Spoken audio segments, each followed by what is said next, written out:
If you own a home in a planned community, chances are you're part of a homeowners association. It's this massive, sometimes invisible force that governs everything from the color of your front door to, more importantly, how the community's money is spent. But what happens when that power is abused? Let's dive in. Okay, that quote might sound a little extreme, but it really captures the frustration that so many homeowners feel. For millions of people, HOAs can seem less like a community benefit and more like a system that's just, well, ripe for abuse. And when you look at the sheer scale of the money involved, you start to see why. That's right. Over $100 billion every single year, HOAs across the U.S. are controlling that much of their residents' money. It's an absolutely staggering amount, which, raises a really critical question. Who is actually watching it all? And that really gets us to the heart of the problem, what we're calling the $100 billion blind spot. See, this isn't just about a few bad apples. It's about a fundamental structural vulnerability that can turn a simple neighborhood fund into someone's personal piggy bank. So just to make sure we're all on the same page here, let's quickly break down what an HOA actually is. The easiest way to think about it is like a microgovernment for a neighborhood. It collects dues for all those shared expenses, landscaping, pool maintenance, you name it, all with the goal of protecting property values. And this right here is the core weakness.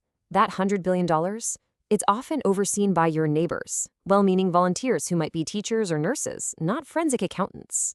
And that creates a perfect storm. Trust is really high, but the financial oversight can be dangerously low. This huge vulnerability leads us directly to what we're calling the fraudster's insider's playbook. Because these aren't just random crimes of opportunity.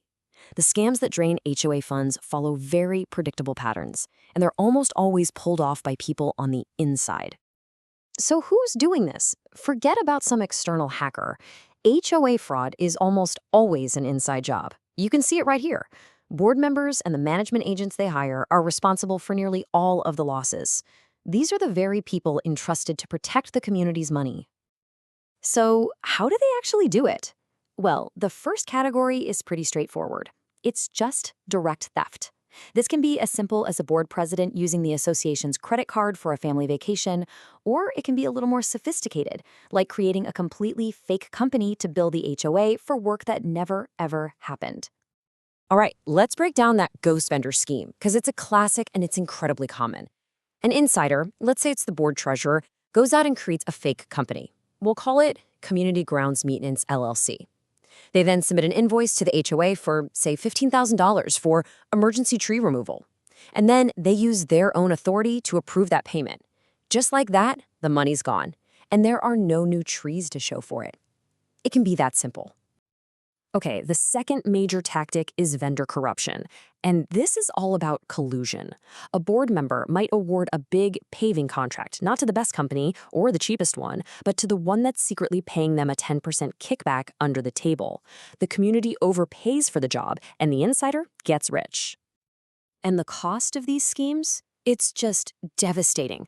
On average, this kind of fraud goes completely undetected for 18 months, with thieves siphoning off around $145,000.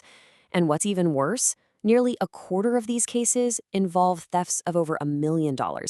I mean, this isn't pocket change. It can financially ruin an entire community. So, the big question is, how can you stop this? It really starts with knowing the warning signs. Let's walk through the key red flags that could signal corruption is happening in your own community. Okay, first off, be really wary of sudden fee hikes that come out of nowhere. You have to ask why. If the board refuses to share financial records or gets defensive about an audit, that is a huge red flag. Another warning sign, the grounds look shabby and the pool is closed for repairs, even though you're paying your dues on time every month. And finally, pay close attention to secrecy. If the board is making all its decisions behind closed doors, you have to ask yourself, what are they hiding? And this isn't just theoretical. Look at this real-world example from Florida. Leaders there were accused of stealing millions of dollars, running the place like the mafia, even as the community itself was falling apart. Residents were paying higher and higher fees for services they never actually got. This is a problem with real victims. But here's the good news. You are not powerless here. Knowledge is truly the best defense, and this section is your toolkit, a set of concrete actions you and your neighbors can take to protect your community's finances. All right, the fight starts with transparency. Your board should be providing monthly financial statements and conducting a yearly audit with an independent CPA, no exceptions. Second, you have to insist on some basic financial controls. No single person should ever be able to sign a check.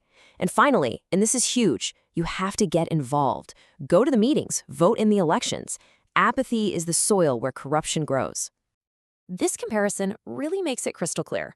A healthy, secure HOA demands transparency and has controls in place. A vulnerable one?